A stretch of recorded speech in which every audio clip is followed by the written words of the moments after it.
నమస్తే. శ్రీధర్ టీవీకి స్వాగతం. కొండవీటి వెంకట కవి గారు అని ఒక మహా విద్వాంసులు ఉండేవారు. దానవీర శూరకర్ణ సినిమాకు మాటలు రాసింది ఆయనే. ఆయన తెలియని వ్యక్తి కాదు. అయితే ఆయన ఎప్పుడు కూడా నా పేరు రాసేటప్పుడు వెనకాల గారు అని రాసేవారు. ఎందుకండి విద్వత్తులోనూ వయస్సులోనూ మీకు నాకు ఎంత తేడా ఉంది, నన్ను గారు అంటారేమిటి అని నేను అడిగితే, అక్షరం రాసేటప్పుడు అలాగే రాయాలి, మర్యాదపూర్వకంగా రాయాలి, అది వ్యక్తులకు ఇస్తున్న విలువ కాదు, అక్షరానికి ఇస్తున్న విలువ అనేవారు. అట్లాగే మాకు పీర్ సాహెబ్ అని ఒక తెలుగు మాస్టర్ ఉండేవారు. ఆయన అక్షరం అంటే తల్లి లాంటిది, దాంతో అపభ్రంశ మాటలు కానీ చెడ్డ మాటలు కానీ రాయకూడదు అని చెప్పేవారు. ఈ విషయాన్ని పక్కన పెడితే వాళ్ళని ఏమనాలో తెలియదు. ఉన్మాదమా, కరడుగట్టిన భావజాలమా, లేదా వాళ్ళ నాయకుల పట్ల, వాళ్ళు నమ్ముతున్న పార్టీల పట్ల మూఢమైన విశ్వాసమా, ఏమో చెప్పలేము. నిజంగా చెప్పాలంటే అది ఉన్మత్తమే, పిచ్చే, ఒక రకం పిచ్చి. చాలామంది ఏం చేస్తున్నారంటే వాళ్లకు ఇష్టం లేనిది వాళ్ళ నాయకులను కానీ వాళ్ళ భావజాలాన్ని కానీ ఎంత సద్విమర్శ చేసినా కూడా విరుచుకుపడతారు.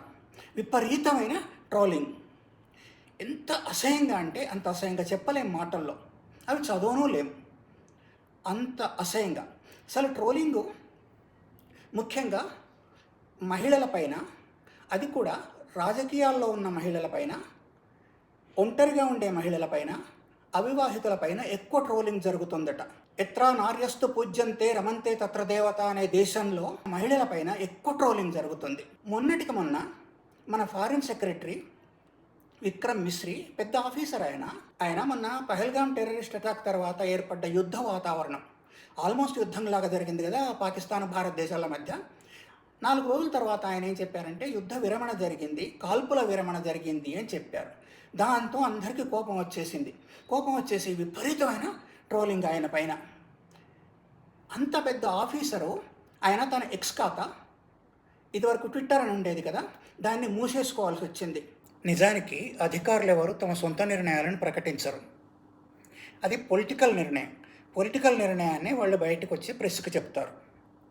అంతేకాని వాళ్ళు సొంతగా నిర్ణయాలు తీసుకోవడం కానీ ఆ నిర్ణయాలను బహిరంగంగా ప్రకటించడం కానీ చెయ్యరు.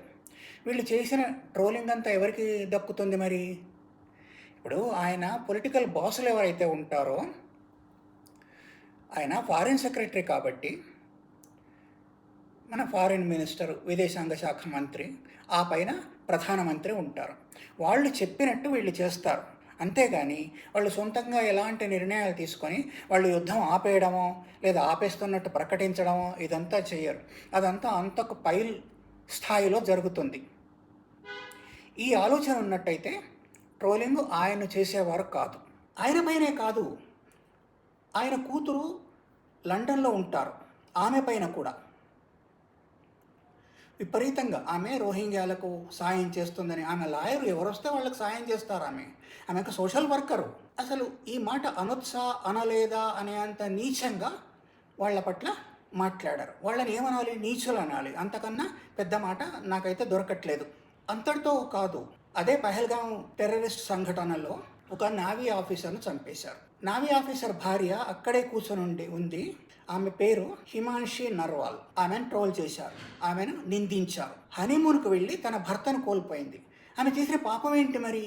నేను హింసను కాదు, నేను శాంతిని కోరుకుంటున్నాను, కశ్మీరులను ఏమీ అనొద్దు అని అర్థం వచ్చేట్టుగా ఆమె మాట్లాడారు. దాంతో ఇక వీళ్ళకి పిచ్చి లేచిపోయింది. ఇష్టం వచ్చినట్టుగా ఆమె లిప్స్టిక్ వేసుకోవడం పైన కూడా ట్రోల్ చేశారు. అంటే నీచానికి దిగజారుతారు, నీచంగా మాట్లాడతారు, అదేమిటో అర్థం కాదు. అదే సంఘటనలో తండ్రిని కోల్పోయిన అమ్మాయి, కేరళ అమ్మాయి ఆరతి మీనన్ను కూడా అట్లాగే ట్రోల్ చేశారు. ఆమె కూడా ఏమందంటే, కశ్మీరీలు మాకు సాయం చేశారు కాల్పుల తర్వాత, టెర్రరిస్ట్ కాల్పుల తర్వాత, వాళ్ళని ఏమీ అనొద్దు, వాళ్ళదేం పాపం లేదు అన్నారు. దానికోసం ఆమెను కూడా విపరీతంగా ట్రోల్ చేశారు. ఇక్కడితో ఆగిందా? ఆగదు. ఇది చాలా కాలం నుంచి నడుస్తుంది. వాళ్లను శిక్షించిన వాళ్ళు లేరు, పట్టుకున్న వాళ్ళు లేరు, ఏమీ లేదు. నిన్నటికి నిన్న విరాట్ కోహ్లీ తను టెస్ట్ మ్యాచ్లకు దూరంగా ఉంటానని ప్రకటించారు. ఆ విషయానికి ఆయన భార్యకు సంబంధం ఏంటి?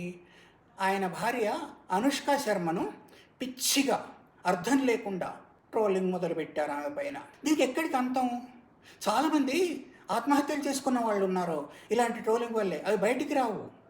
వాళ్ళు రాసి పెట్టిపోతేనో వాళ్ళు ఎవరికైనా చెప్తేనో బయటికి వస్తాయి, అప్పటిదాకా బయటికి రావు. అంటే నరహంతకులు వీళ్ళు, ట్రోలింగ్ చేస్తున్న వాళ్ళు.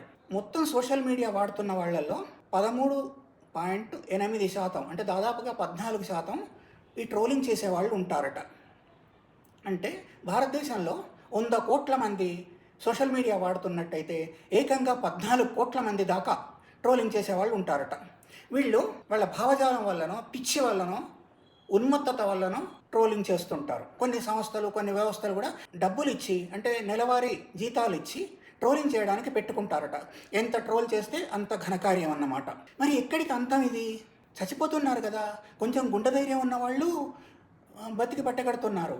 మరి ప్రభుత్వాలు, నిఘా సంస్థలు, పోలీసులు ఏం చేస్తున్నట్టు? అసలు వాళ్ళ దగ్గర వీళ్ళని పట్టుకునే యంత్రాంగం ఉన్నదా? పట్టుకోవాలనే ఆలోచన వాళ్ళకు ఉన్నదా? ఉంటే ఎందుకు పట్టుకోవట్లేదు? కొందరినైనా పట్టుకొని చట్టం ముందుకు తీసుకొచ్చి చట్ట ప్రకారం వాళ్ళని శిక్షించినట్టయితే మిగతా వాళ్ళు భయపడతారు కదా.